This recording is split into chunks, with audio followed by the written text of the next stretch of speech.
Hello everyone, Jack here, otherwise known as the Avid Assistant, here with another video. And this video is going to be taking a look at the Smart Tools function within Avid, as well as the connected tools that it, works to enable and disable. Because Smart Tools are only really smart in the sense they are a dynamic way of enabling, disabling, and getting in and out of the sets of tools for moving your clips around, the two different variations of segment tool, and for trimming, primarily the two variations of the trim tool for overwrite trim and, sort of splice trim.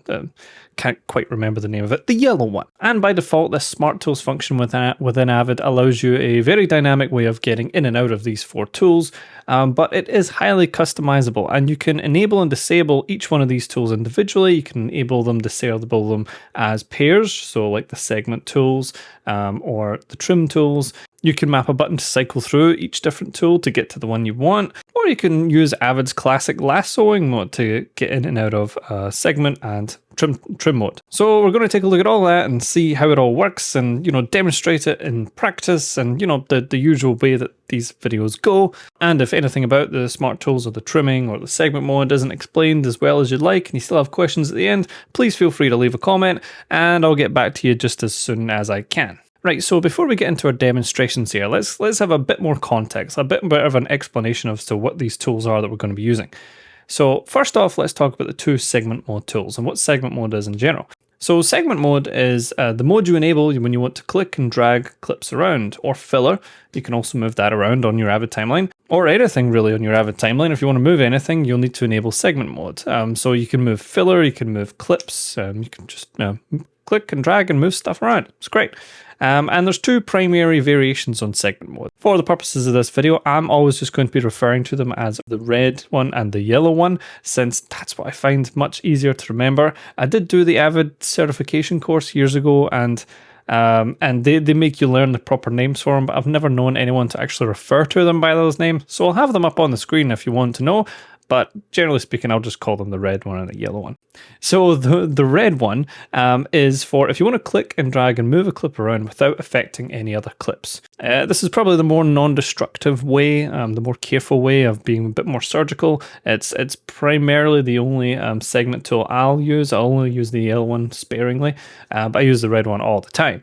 You can drag and drop it and place it on another layer, on another position down the line, or you can also use it as a way to move a clip to another layer whilst also deleting another clip. Since if you drag and drop a clip using the red segment tool on top of any other clip, then it's going to, overwrite and erase whatever clip was there. Now the yellow segment tool, on the other hand, is a bit more dynamic depending on your sync locks. It's going to try and maintain sync. So if I slide a clip to the right, whatever clip was there is going to slide that one to the left in order to try and, keep everything in sync and keep everything that's there, non-destructive. It's going to try and shift things around in the timeline in order to keep things as they are. Now, no matter how good or bad an explanation I do give in this video, I highly recommend you have a play with this and test it out, especially with having different sync locks on different tracks. And by doing that, you'll quickly get a sense of the functions of the yellow segment tool and exactly what they're for.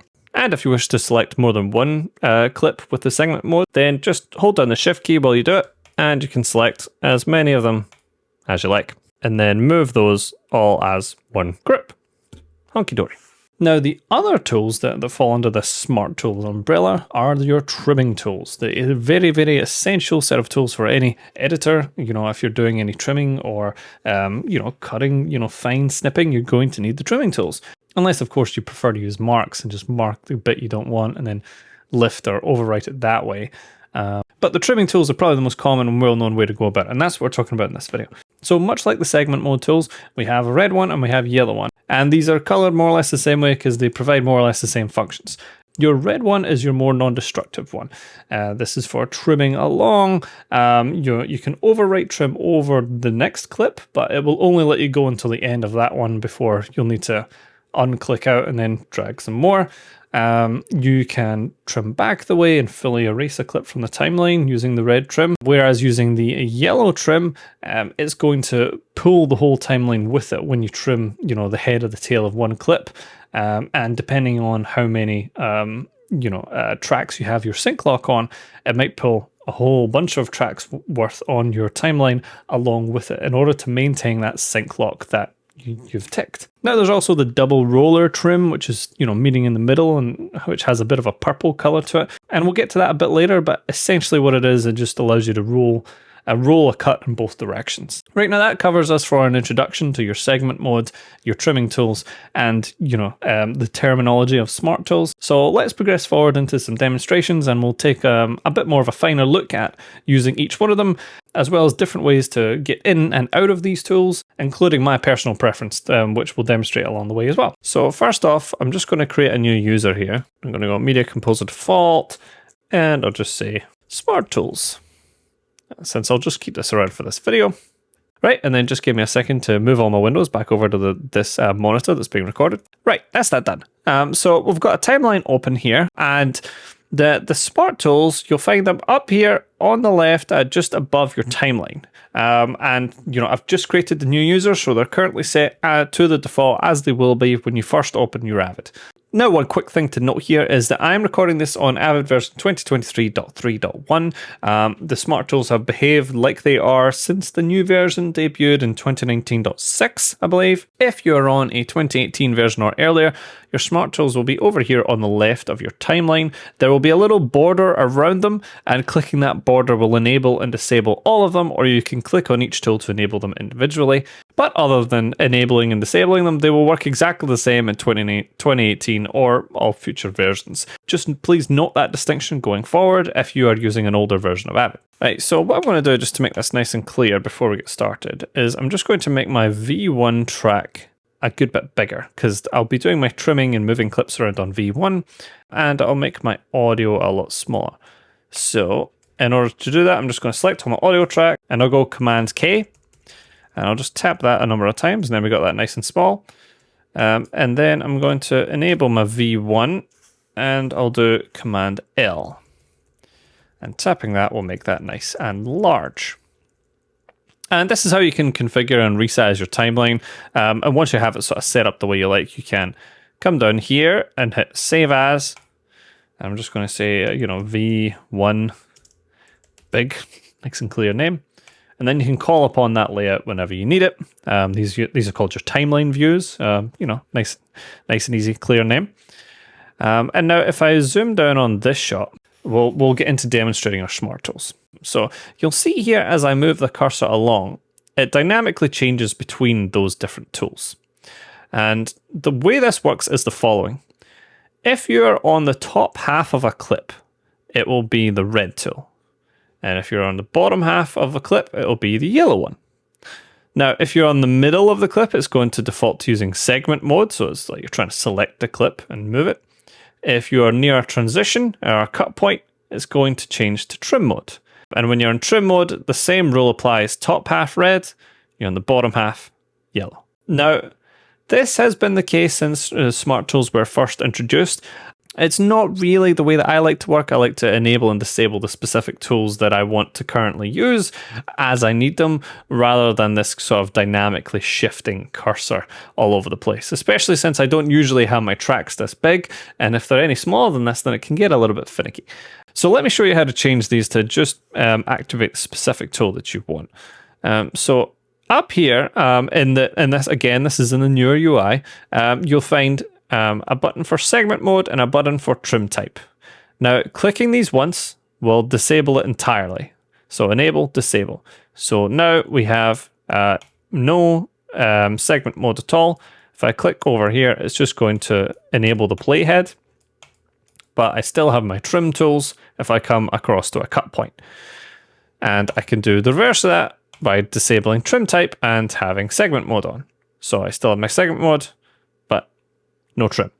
So that's what a single click will do. If you right click on either of these icons, then you can untick one of the two variants of either trim type or segment mode. So you can see me do it here, and now I've only got the red of both ones. So if I want to be deliberately overriding each time and moving stuff around more surgically, then I can do that. I can have it activated that way. And then I know exactly what tool that I'm using, and I know what's going to be activated depending on what my cursor is. But if we open up our command palette, we'll find a good bit more options here. So I could enable the individual tools over here straight from my command palette. And then I could just activate each individual tool as I wanted it. And then this way I could disable essentially the Smart Tools function and just enable the individual tool that I want as needed. You'll see as I do that, actually, the Smart Tool icon over here changes. So if I enable both segment modes, the icon changes over there as well. And, you know, I can control them more surgically and more individually. You can also, of course, map these directly to a key if you had 4 keys free. And then that way you could tap to enable just a specific tool that you want enabled and then get to work with it right there. However, my preferred way of doing this, and I've switched back to my own user profile here in order to demo this, is to map these keys to a button. So segment mode and trim type. So essentially it's exactly what we've got up here. I've just mapped these to keys. Now, I've got them down here on buttons, and if we zoom into our smart tools over there, you'll see as I touch my segment mode button, it cycles between the various options.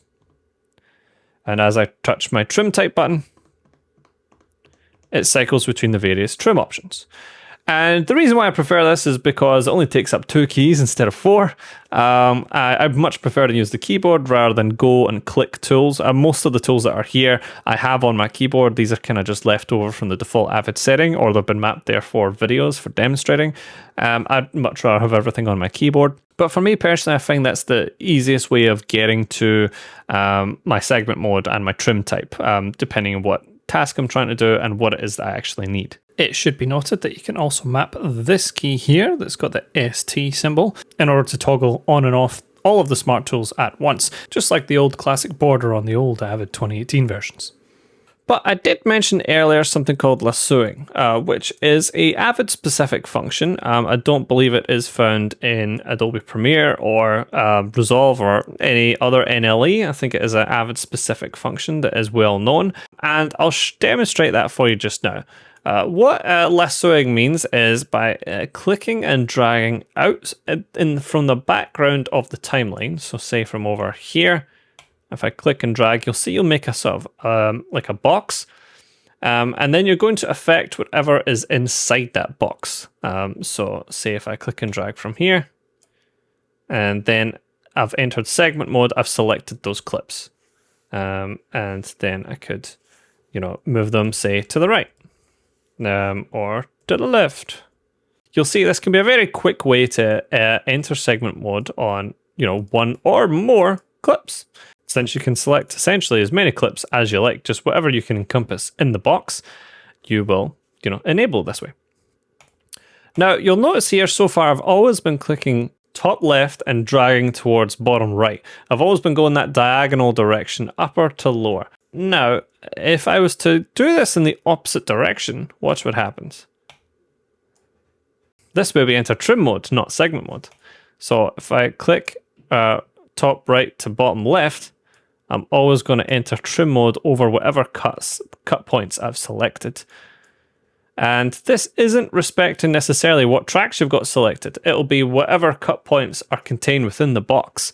So you'll notice it's actually enabling and disabling different tracks depending on what my box covers. So over here, it's got V1, A1, and V5 selected. If I do it over here, it's enabled V1, V5, and V6, and disabled A1. So just whatever's contained in the box will be selected. Right, now that we've talked a good bit about enabling and disabling the particular tools, whether that be as a group with the Smart Tools function or each tool individually, let me do some demonstrations of showing you how you could use them and how you can pair them with already existing keyboard commands to make life a little bit easier for you. So let's start with segment mode. So I will admit that 9 times out of 10, I will only ever use the red segment tool. I like to be a bit more surgical and precise if I'm going to move something. So for this clip here, for example, if I click it with my red segment tool, I can click and drag if I want. I could place it wherever I like, somewhere specific. If I hold the command key and click and drag, then it will snap to each edit point, allowing me to click and drag up and down and maintain sync and things like that. If I hold shift while I hold the command key, then I'm able to click and drag up and down, and it can't move to the left or the right. So I'm perfectly maintaining sync with what is below, for example, my audio, and is a nice easy way to, move clips up and down. But again, like I said, I don't like to use the mouse too much. I'm more of a keyboard user. So what I would do is I'd click it to select that particular clip, and then I would use the arrow keys to move my clip up and down. Then if I have to move a clip to the side, I can use these two arrow keys to move individually one frame at a time, or I can use the M key and the question mark key in order to leap a few frames at a time. Now this will differ depending on your frame rate of your project. If it's 24, you'll move 8 frames at a time. If you're 25, I believe you move 10 frames at a time. And those aren't keys that I have mapped. Those are on the default keyboard. This is my keyboard here. You see it has been highly customized, but those keys you will find are there by default. So you'll see my arrows, there, move clip up, move clip down, and these keys here, trim right 1 frame, trim left 1 frame. We'll get to trimming in a minute, but if you're selected in segment mode, it will also move 1 frame or 8 frames at a time. So you don't even have to map those, they will be there by default. If you do find that you have to map them at any point, you can find them under the command palette, of course. Here's your move left and right 1 frame at a time, or you're moving 8 frames at a time, and your move clip up and down you'll find under the edit tab in the command palette. Now, one thing quick to note about the segment tool and with your moving clip up or down using the keyboard before we move on. If I click this clip here and I move it up on top of this track here, so I've just moved it onto track 5, you see there's another clip there. I'm able to move it onto track 5, leave it there for a second or two, and then move it back onto another track. Like if I notice, I don't actually want to cover that clip that's already there, and the clip's still there. So it's not overwriting it until you move away and settle and leave that clip there. Now that is a setting that's on by default, so the move clip is sort of non-destructive. If you wish to change that, so back in the day I used to use it a lot where I would move a clip up and down and just drag it over a bunch of stuff to sort of overwrite on its way up to a certain position. You can right click in the background of your timeline and click there, move clip leaves filler. So if I do that method and then select my clip, moving it down will just sort of destroy everything in its wake. So you also have that option for you as well. You can move clips around almost like an eraser to sort of remove stuff from the timeline. It's very useful in specific situations. There's actually a workflow for prepping clips for visual effects turnover where that can be very useful. But for now, I'm just letting you know that option is there. Now, if we change our segment mode to our yellow tool, then we'll find all the same options. We can move our clips to the left and we can move it to the right. We can move them up and down. You will notice, however, though, that as I do that, it is affecting the clips around it, like we spoke about before. So because I have a sync lock on all tracks, even if I just move this up 1 track, it's going to suck all of the tracks, all of the video clips to the right of it, suck it inward in order to maintain the sync there. And of course, this doesn't all just apply to video, this will apply to audio as well. So if I click this clip here, this sound, and I move it down, you'll see all this sound gets then sucked along to the right, to the position that this used to occupy. So this is kind of why I don't really use the yellow segment mode much. It's a little too, wild for me in terms of all the things that it affects around it. I like to have the sync lock on all tracks as much as possible. Every now and then I'll untick it for a specific track as needed. But in terms of, moving clips around using the segment tool, 90% of the time I stick to the red one because it's a bit more surgical, it's a bit more deliberate, and you don't have to worry about it affecting other clips unless you're dragging a clip on top of another one, then it's going to overwrite it. Now, getting into trim mode is a whole other kettle of fish. Now, the good news is here in trim mode that much of the same keystrokes also apply here in trim mode. So as we saw before, we can use our arrow keys where we've got our full stop and comma to trim and move 1 frame at a time. We can use the M and question mark keys to jump 8 frames at a time here, and we can trim up and down in that way. Of course, we can use the mouse and we can click and drag if we need to go a lot faster. If you just need to do a few minute trimming though, I would say using the keyboard is a bit easier.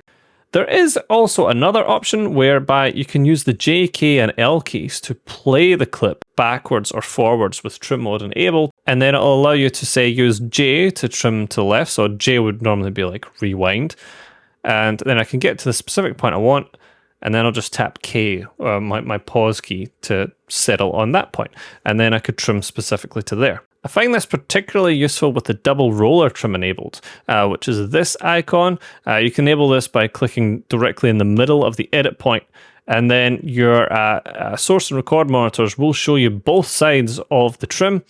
And as you use J, K, and L, you can move around to show exactly what you want to cut from and to with trim mode enabled. And just so as you know as well, with any trim mode enabled, you can hit spacebar to play a loop around that trim point. So if you just want to test the trim that you've just made, this can be a good way to do it. And then if you're not happy, just hit spacebar again, and then you're still in trim mode and you can make some more tweaks. Then hit spacebar again and continue previewing. It's a really, really great function and allowing you to make a lot of tweaks here. And of course, with trim mode enabled, you can come up here to specifically set the pre-roll and post-roll of the amount of time that you would like that play loop to go for at both at the head and the tail of the trim. So I've got mine set to essentially 2.5 seconds, at the head and tail of the trim, which is for me more than ample to judge that specific trim point. But you can make that longer or shorter as you need, depending on how to suit your workflow. But I will say I use this play loop function all the time when I make a quick trim. Just hit spacebar, and then you can play that section and see it. It's really, really useful. One thing to note is that if you begin on a trim point, then depending on what side of the trim you're on, then you can trim to the left, and you can push this clip into the next one and overwrite that way as well. And we'll get little light points, for lack of a better term, little marks showing where I can push my trim to in both directions. So I can push up to here because that's the end of that shot. If I go any further, I've just erased the shot. And I can go up to here because that's me pushed up to the next trim point as well. So that's as far as I can push this trim while I'm in the red trim mode. Now, if I had begun this trim where there was filler here, then essentially the same rules apply. But that means that my trim will only let me go up to the first trim, up to the next trim point, which is here. So I can overwrite into the next shot without letting go of the mouse and then trimming further again. This is to stop you sort of just straight rolling, bulldozing all the way through your timeline. Now, just like the red trim tool, the yellow trim more or less mimics the same functions that we saw in segment mode. Again, where we are going to affect the timeline around us with that sort of rubber banding in order to maintain sync. So I have sync locks on all tracks here, so it's going to pull the whole timeline along with it, no matter which direction I trim. So even though I've only got trim mode enabled on V1, it's also going to trim everything on the tracks above and below it if I continue onward and pull everything to the right with it. Now, if I extend it out to the right, it doesn't pull all the other tracks out and extend those as well because it doesn't need to. It's only trying to maintain sync, and that wouldn't be affected. Now, I could enable other tracks as well. So like I'll enable A1 and I can push them out at the same time. You can have trim mode enabled and selecting as many different tracks as you like at any one time, and you could have all tracks enabled when you select trim mode, but you should be wary that when you try to do this, it's going to jump to edit points. So if those edit points aren't near each other, so say I selected V5 here, then the next trim point is here. So if I trim like this, it's going to be also trimming V5. But if V5 is back there, and there's a good chance that's not really what I want to do. So it's definitely, if you're using either the yellow segment or the yellow trim tool, you're going to want to be aware of which tracks are selected while you're doing this and which tracks have sync lock on them, because those are going to contain all the clips that you're going to be affecting while you make any of your adjustments. Now, once you get used to this, it can be a very powerful tool and a good way to sort of trim stuff back on your timeline and deliberately affect other clips for sync or for whatever else. But yeah, just be careful. And of course, we can use our J, K, and L keys as well. We can use this in all the different trim modes, as well as our play loop function. We can use this here too. Now I want to expand a little bit on what I mean when I say trim mode and what trim mode is. So if I go to trim on any particular shot here, so I've clicked on this edit point here, this, what we can see up in our viewers, this is what we call trim mode. And I'll make this a bit bigger. And let me show you what you're looking at here. So as we're in trim mode here, the left monitor that comes up is looking at this clip here on the left. So you're looking at the left side of the trim. The clip on the right is the right side of the trim. Fairly self-explanatory. These little numbers here are counters showing you how many frames you are taking off. So on the left, we are minus 11 frames. And on the right, we are plus minus 0 frames. So we haven't taken anything off the clip on the right. We haven't removed any frames from it. But the clip on the left side of the trim, we have removed 11 frames. Now I could go back there. There we go. Now, if I was to have pressed into the other side, then you can see I'm adding frames here. I'm on the yellow trim tool. I am adding frames by pushing that way, but I'm still not affecting the clip to the right, because it's just pushing it outward. It's maintaining sync. Whereas if I was in my red trim tool here and I pushed in, you can see I'm adding frames to this side here, and I'm pushing into this side by 5 frames. So every time I, hit my 1 frame to the right and I push my trim that way, it's adding to both counters because it's eating in that direction. We also have some clickable buttons here, which represent what I've been using down on the timeline. We have our trim left and right 1 frame. We have our trim left and right 8 frames. We have our trim mode select, so we can jump out of the trim mode. We have a button to jump to quick transition, if we wanted to just add a fade or a dissolve here. And we have our pre and post roll, which we've already talked about. And if there was a dissolve here, if there was a transition, then we can type directly in here to decide the duration of that transition. So even if there isn't a dissolve in here, I can just type, say, 12 frames in here, and it's going to add a 12 frame dissolve, since that'll be the default transition. Now, one last very useful function up here in the trim mode that I want to mention is that just by clicking on the left or the right side here, you'll notice that you'll jump back and forth on either side of the trim. So it's a good way to sort of jump to either side of your trim that you're trying to finesse. So if you're trying to finesse this cut point, say you want to take 3 frames off of here. So I'll go 1, 2, 3, and then I'll jump to the right by clicking the right side and then take a few frames off of there. So I've taken 3 frames off of the left and 5 frames off of the right. And then I could hit my spacebar to preview. And, then maybe I'm really happy with that there. Now, of course, there is also a button under your command palette, which you could map to a key called trim A side and trim B sides, or trim AB sides, that you can enable in order to jump to a specific side of the trim. And if you'd rather use your keyboard to jump to either side of the trim here, then you have keys that you can do that you can map. There's also a single button down here called cycle trim sides, which will just continue to cycle through A, B, and double roller, which is what it means here by AB. Now, there's a unique function here that you may have noticed as I was moving around the timeline there in terms of trim mode called slip, where if I select over an entire clip, but just 1 clip, then you'll notice that you can actually see. I'll try and zoom in a bit so you make that a bit easier to see. It's hard to see there, but the indications for trim are on both sides here. And this is, what we'd refer to as slip mode. So if I use my J, K, and L keys, it's going to slide the shot, but occupy the exact same space in the timeline. It's essentially eating into the handles of that shot. So from the source of the shot, it'll play later or it'll play earlier, like it'll start later and finish later. And I'm getting a preview of this in the trim mode. So this is where the shot's going to begin, and this is where the shot's going to end. And so as I roll that along, those points are going to finish. This is a really useful way to sort of slip a shot and into sort of view where you're going to begin and end. So if you have to stick to a specific timing, and then just use your J, K, and L to sort of rock back and forth until you get the point that you want. And one of my favorite points about this actually is if you have an effect on a clip, so say here we've got 3D warp on this clip.